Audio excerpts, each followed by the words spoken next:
قتلوا أكثر من 12,000 نبي أرسلهم ربنا عز وجل ليهم.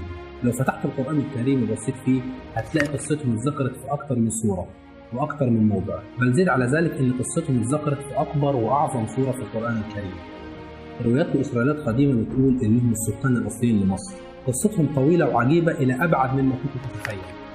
شافوا بعيونهم مجرد عصا بتتحول في إيدهم تعبان كبير، وشافوا البحر بينشق نصين عشان يعدوا، وبعد ما عدوا الناحية الثانية عبدوا مجرد عجل من ذهب.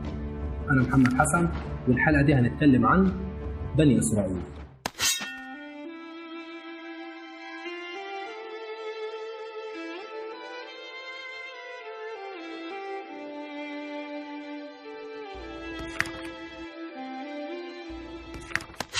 كلنا سمعنا عن قصة فرعون مع النبي موسى عليه السلام والمعجزات اللي ظهرت في القصة دي، وكل ده كان من أجل بني إسرائيل. لكن كل الأحداث دي حصلت في مصر وبني إسرائيل كانوا موجودين بالفعل. إحنا عايزين نعرف هم مين وجم إزاي لمصر وجم منين أساسا. بص يا صديقي، عشان تفهم القصة كاملة خليني الأول أقول لك مين هو إسرائيل ومين هم أبنائه، وبعد كده هتلاقي نفسك واحدة واحدة بدأت تفهم كل حاجة لوحدها. بص يا صديقي، بحسب إجماع علماء المسلمين واليهود وكمان النصارى كلهم أجمعوا إن إسرائيل ده هو النبي يعقوب عليه السلام. ومعظمنا عارف إن النبي يعقوب كان ليه 12 ولد، وكان منهم النبي يوسف عليه السلام. بكده نكون عرفنا إن يعقوب عليه السلام هو النبي إسرائيل، وأبنائه ال 12 هم بني إسرائيل. اللي جاء من بعدهم بني إسرائيل اللي هنتكلم عنهم في سياق الحلقة. لكن ركز معايا كويس، قصة بني إسرائيل بتبدأ تحديدا من وقت ما إخوة النبي يوسف عليه السلام رموه في البير، ولقاه واحد من السيارة وخدوا باعوا العزيز مصر. بعد كده بتمر السنين وبيوصل النبي يوسف عليه السلام لحكم مصر ويكون هو عزيز مصر، فبالتالي بعد جاب أبوه اللي هو النبي يعقوب عليه السلام وإخوته عشان يعيشوا معه في مصر. وبتمر السنين وبيموت النبي يعقوب والنبي يوسف عليه السلام، وبيبدأ عصر جديد لمصر وحضارة مصر الفرعونية. استمر بني إسرائيل وجودهم بأمان في مصر إلى ما يقرب من 3 أجيال كاملة، لحد ما انقلب عليهم ملوك مصر وقتها.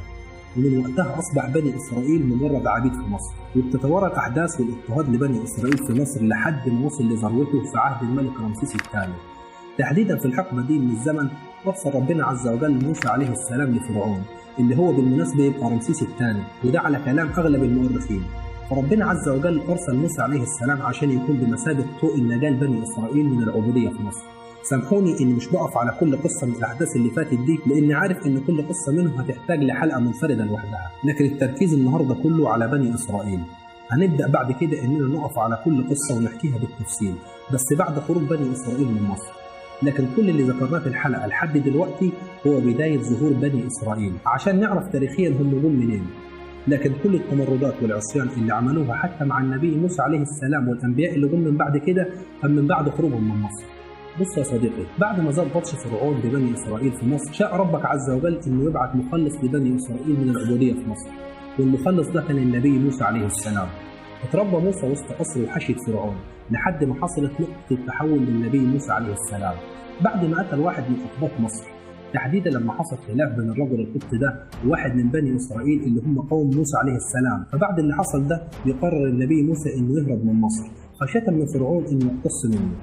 فبدأ بالهرب واتجه إلى مدينة مدين، واللي بعد كده وجد فيها الرجل الصالح اللي تزوج بنته، وقيل والله أعلم إنه نبي الله شعيب. المهم إن موسى عليه السلام بعد ما ظل في مدين عدد من السنوات قرر إنه يرجع تاني لمصر، وهو في طريقه طبعا حصلت القصة الشهيرة وإن ربنا عز وجل كلمه في الوادي المقدس طوى. ومن اللحظة دي نزلت الرسالة عن النبي موسى وبقى مكلف من عند الله عز وجل وعاد لمصر. وحصلت القصة الشهيرة اللي كلنا بنعرفها بالمحاجة بينه وبين الصحراء في قصر فرعون. بعد انتصار موسى عليه السلام وإسلام الصحراء معاه زادت همة بني إسرائيل أكثر وقرروا الخروج من مصر. أثناء خروج بني إسرائيل من مصر هتحصل قصة محورية في حلقة النهاردة هنتكلم عنها بالتفصيل في سياق الحلقة. ركز معايا في الحتة اللي جاية دي. بعد ما قرر موسى عليه السلام الخروج من مصر قرر الاتجاه لأرض كنعان، واللي على كلام المؤرخين هي سوريا حاليا. بعد مطاردة فرعون وجنوده لبني إسرائيل أثناء هروبهم وحدوث معجزة انشقاق البحر اللي كلنا عارفينها، نجح بني إسرائيل في عبور خليج السويس وغرق فرعون وجنوده في البحر. بس هنا خلينا نقف وقفة صغيرة في القصة ونرجع شوية لورا، تحديدا لحظة عبور بني إسرائيل البحر مع موسى عليه السلام ومع النبي هارون. هنا كل بني إسرائيل ما كانوش مشغولين بأي حاجة إلا عبور البحر مع موسى عليه السلام، إلا شخص واحد بس كان مركز في كل تفصيلة بتحصل من حواليه، والشخص ده اللي قلنا عنه انه هيكون نقطة محورية في حلقة النهاردة، وهو السامري. بص يا صديقي، في لحظة عبور بني إسرائيل البحر كان موجود بين الناس جبريل عليه السلام على حصان أبيض، لكن محدش شافه من بني إسرائيل كلهم إلا السامري. فهنا السامري أخذ شوية تراب من أثر جبريل عليه السلام وخباهم معاه في جيبه لحد ما وصلوا الناحية الثانية وهي أرض سيناء، وتحديدا في منطقة يقال إنها قريبة من جبل الطور. هنا بتظهر شخصية السامري الحقيقية. لكن قبل ما نقول هو عمل إيه، خلينا نرجع بالتاريخ كام سنة لورا، تحديدا للفترة اللي بني إسرائيل كانوا فيها لسه موجودين في مصر. بص يا صديقي، القصة بتقول إن السامري ما كانش اسمه السامري، لا ده كان اسمه موسى ابن ظفر. اتولد في نفس السنة اللي اتولد فيها النبي موسى عليه السلام، واللي كان فرعون في السنة دي بيقتل فيها الذكور من بني إسرائيل. فهنا والدة السامري خافت على ابنها بعد ولادته من إن فرعون يقتله، فأخذت ابنها وذهبت بيه للصحراء، وتحديدا في كهف مهجور وسابته هناك.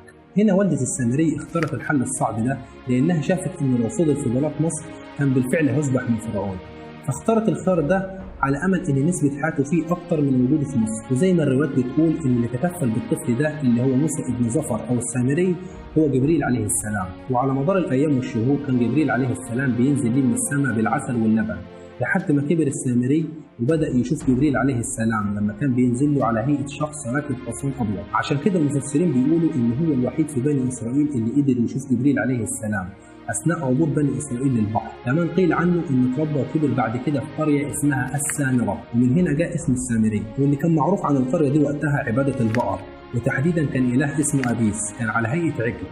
وعن شدة الاختلاف اللي كان بين النبي موسى عليه السلام وموسى ابن ظفر اللي هو السامري، الشعراء استنبطوا بيت شعر عن الحالة دي، وكان بيقولوا فيه: إذا المرء لم يخلق سعيدا من الأزل فخاب مربيه وخاب المؤمل، فموسى الذي رباه جبريل كافر وموسى الذي رباه فرعون مرسل. دي كانت قصة السامري من البداية. تعال بقى نروح لبني إسرائيل بعد عبور البحر عشان نعرف عمل معهم ايه.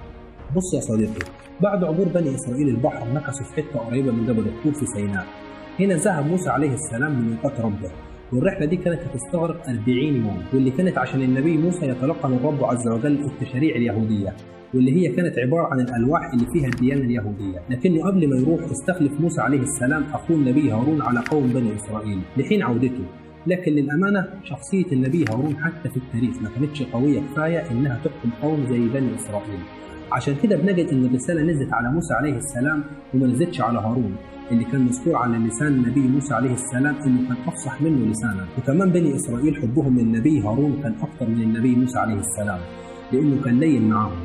لكن موسى عليه السلام كان شديد في الأمور اللي تتعلق بالدين وأي حاجة تخص التعاليم الربانية. لكن ربنا عز وجل كان ليه حكمة في ده، وهي إن بني إسرائيل كانوا محتاجين رسول وفي نفس الوقت حاكم يكون قوي وشديد عشان يقدر يحكمهم. المهم يا صديقي إن السامري استغل الفرصة دي وأخذ الحلي والذهب من بني إسرائيل وصنع لهم عجل من ذهب، وقال لهم إن ده إلهكم وإله موسى وإن نسوا إنكم عليه. وبالفعل بني إسرائيل انقسموا قسمين، قسم عبد العجل والقسم الثاني اختار انتظار النبي موسى عليه السلام لحين عودته من جبل الطور. وبالفعل بعد عودة النبي موسى اتضايق جدا ورمى الألواح اللي كان فيها التشريع اليهودية غضبا لله عز وجل وعلى اللي عمل قومه من بعده. وبعد كده مسك العجل اللي صنعه السامري وأذابه، وبعد كده رماه في البحر، وحكم على السامري بإنه ما يمسش حد ولا حد يلمسه ولا حد أساسا يتكلم معاه كجزاء ليه على اللي عمله. وفضل على الحال ده لحد ما مات. بص يا صديقي، قصة بني إسرائيل من أمتع القصص اللي هتسمعها في حياتك كلها، واتذكرت في أكتر من سورة في القرآن الكريم لعظمة القصة دي. لكن اللي عمله بني إسرائيل لحد دلوقتي كوم، واللي جاي كوم تاني خالص. القصة ما انتهتش على كده، بالعكس دي لسه بتبدأ. هتكلم من أول ما اتحكم عليهم إنهم يكونوا في الأرض 40 سنة لحد أتلهم أكتر من 12,000 نبي أرسلهم ربنا عز وجل ليهم. قصتهم من البداية للنهاية هنقولها بس في الحلقات اللي جاية. لحد هنا تكون حلقتنا النهارده خلصت، لكن القصة لسه ما خلصتش على كده. ولما كملت الفيديو لحد هنا يا ريت تعمل لايك لو بتشوف الفيديو من على فيسبوك، وتشترك في القناة لو بتتفرج على الفيديو من على يوتيوب. يلا سلام.